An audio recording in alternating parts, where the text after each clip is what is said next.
Dear students, today in this class of discrete mathematics, we will study the incidence matrix.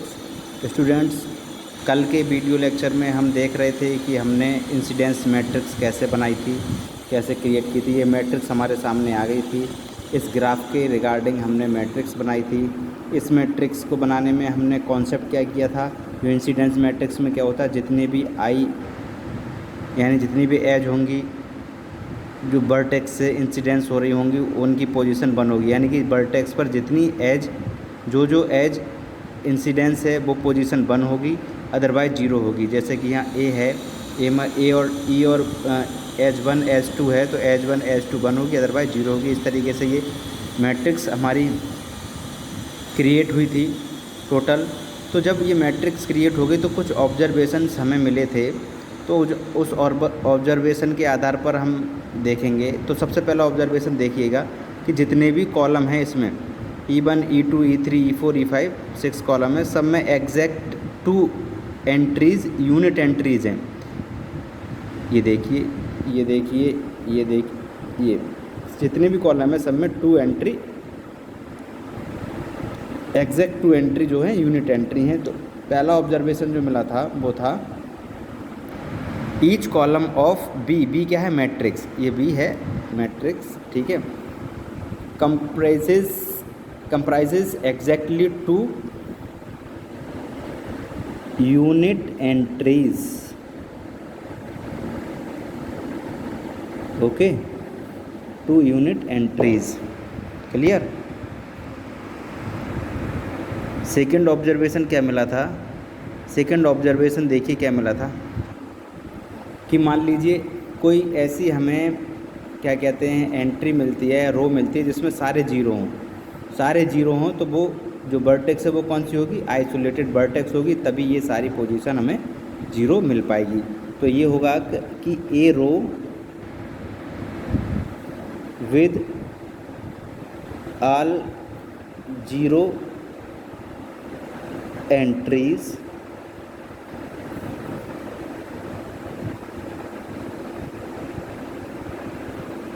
correspond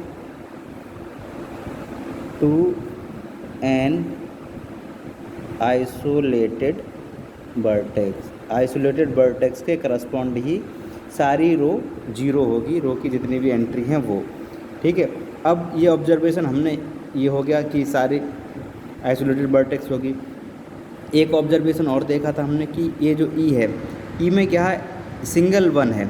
single 1 क्यों है, क्योंकि जो ई है वो देखिए ये सिंगल, इसका डिग्री 1 है, तो 1 डिग्री होने का मतलब है ये क्या है, मैंने बताया था पेंडेंट वर्टेक्स। जिसकी डिग्री 1 होती है वो पेंडेंट वर्टेक्स होता है, ठीक है। जिसकी डिग्री 1 होगी वो क्या होगा, पेंडेंट वर्टेक्स। तो जो थर्ड ऑब्जर्वेशन हमें मिलेगा वो मिलेगा ए row with a single unit. जो 1 की एंट्री होती है उसे यूनिट एंट्री बोलते हैं।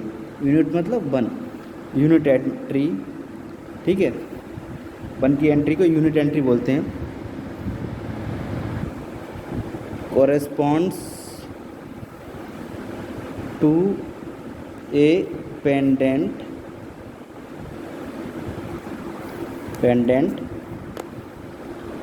वर्टेक्स। Okay, clear. अब ऑब्जर्वेशन क्या है, ऑब्जर्वेशन एक और है कि देखिए जितने भी वर्टेक्स हैं ये और जहाँ पर यूनिट एंट्री है, जहाँ 1 है, तो वो उस वर्टेक्स की डिग्री है, ठीक है। तो ए की डिग्री कितनी होगी, 1 और 2। देखिए 2 एजेस हैं 1 और 2, तो डिग्री 2 हो जाएगी। इसी तरीके से डी की डिग्री 3 होगी, सी की डिग्री 3 होगी क्योंकि 3 1 है, बी की डिग्री 3 होगी। तो ये क्या है, डिग्री। तो इस हम जो ऑब्जर्वेशन हमें मिला है वो है ये कि हम कह सकते हैं कि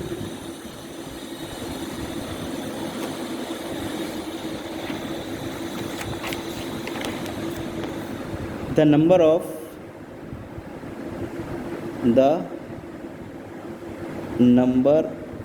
of unit entries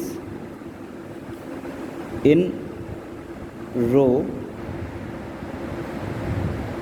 of B is equal to the degree of corresponding vertex. ठीक है, जो यूनिट एंट्री होंगी वो करस्पॉन्डिंग वर्टेक्स की डिग्री होंगी। ठीक है, ये आ गया। अब एक ये तो था हमारा एक कनेक्टेड ग्राफ के लिए। अब मान लीजिए कि ग्राफ जो है जिसे हम जी कह रहे हैं, ग्राफ इज डिसकनेक्टेड।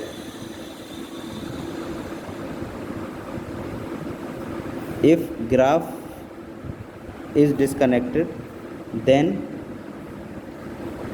क्या होगा, जी एक ग्राफ है तो क्या हो जाएगा, G1 और G2 दो ग्राफ होंगे उसके, एक G1 और एक G2। ठीक है, तो ये डिसकनेक्टेड ग्राफ अगर होगा तब कैसे हमारी मैट्रिक्स बनेगी वो देखते हैं। तो मान लीजिए हमारे पास एक डिसकनेक्टेड ग्राफ है,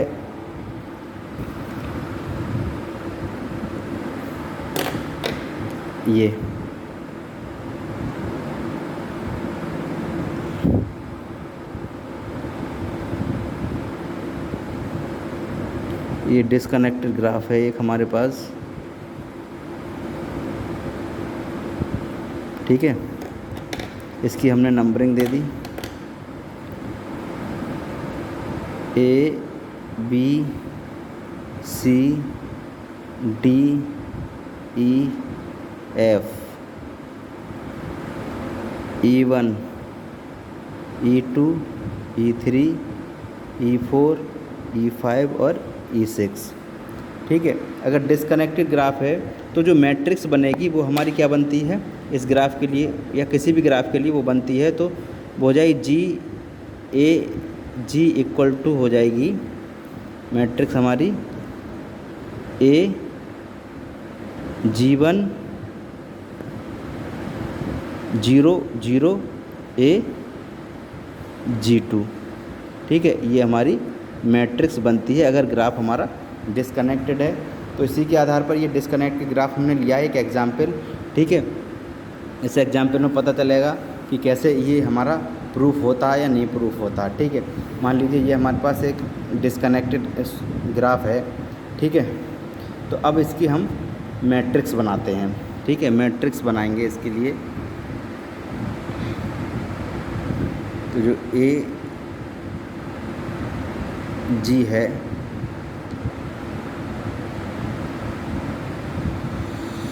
one two three four five six 1 2 3 4 5 6 यानी 6 इसमें रोज़ होंगी।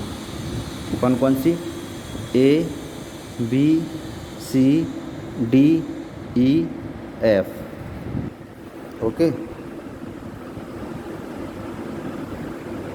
और एजेस कितनी होंगी, E1 E2 E3 E4 E5 और E6।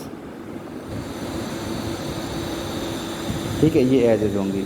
अब हम क्या करते हैं, इसकी मैट्रिक्स बनाते हैं। ए पर देखें कौन कौन सी एज हमारी इंसिडेंस हो रही है। ए पर हमारे E1 और E3। ठीक है, E1 और E3, E1 और E3, अदरवाइज़ 0 0 0। इसी तरीके से बी पर देखेंगे, बी पर हमारी कौन सी एज है, E1 और E2। बी पर कौन सी एज इंसिडेंस हो रही है, E1 और E2, E1 और E2, बाकी 0। ओके, देन सी पर देखेंगे E3 E2 या E2 E3, तो ये E1 E बाकी 0 हो जाएंगी। क्लियर। अब हम देखेंगे डी पर, डी पर हम देखेंगे तो E4 E5। डी पर हमारा जो इंसिडेंस हो रहा है वो हो रहा है E4 और E5। देखिए E4 और E5, तो E4 और E5 बन हो जाएगा, अदरवाइज़ 0। अब ई पर देखेंगे, ई पर कौन कौन सी एज इंसिडेंस हो रही है, E5 और E6, E5 और E6, अदरवाइज 0। एंड F पर देखेंगे तो E6 एंड E4, E4 और E6, अदरवाइज 0। ठीक है, तो ये हमारी मैट्रिक्स बन गई, ये मैट्रिक्स बनी है। तो जो हमने मैट्रिक्स अभी ऊपर दी थी कौन सी, अगर हमारा डिस्कनेक्टेड ग्राफ है तो जो पहला ग्राफ होगा, यानी कि ये ग्राफ क्या कहलाएगा, ये G1 कहलाएगा, G1 ग्राफ है मान लीजिए, और ये G2 ग्राफ है। ठीक है, तो G1 और G2 इस तरीके से रिप्रेजेंट होंगे। ठीक है, G1 और G2 इस तरीके से रिप्रेजेंट होंगे।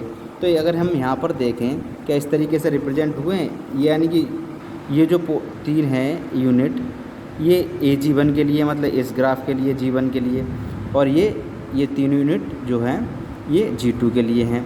अगर हम इन्हें सेपरेट करें इस तरीके से सेपरेट कर सकते हैं। ठीक है, ये G1 के लिए हो जाएगा, ये 0 पोजीशन हो गई, ये 0 पोजीशन हो गई, और ये G2 हो गया। ठीक है, तो इस तरीके से हम किसी भी डिसकनेक्टेड ग्राफ की मैट्रिक्स को भी क्रिएट कर सकते हैं। ठीक है, तो कनेक्टेड और डिसकनेक्टेड दोनों तरह की मैट्रिक्स का मैंने एग्जाम्पल आपको बताया और आपको समझ में भी आ गया होगा। क्लियर है? तो इससे क्या हुआ, ये जो कॉन्सेप्ट थे, जो ऑब्जर्वेशन थे हमारे, वो यहाँ पर कंप्लीट हो गए। ठीक है, ऑब्जर्वेशन में भी ध्यान रखिएगा, ऑब्जर्वेशन जो बताए थे मैंने ये सारे। ठीक है, तो आज के वीडियो लेक्चर में स्टूडेंट्स इतना ही। Okay, thank you students.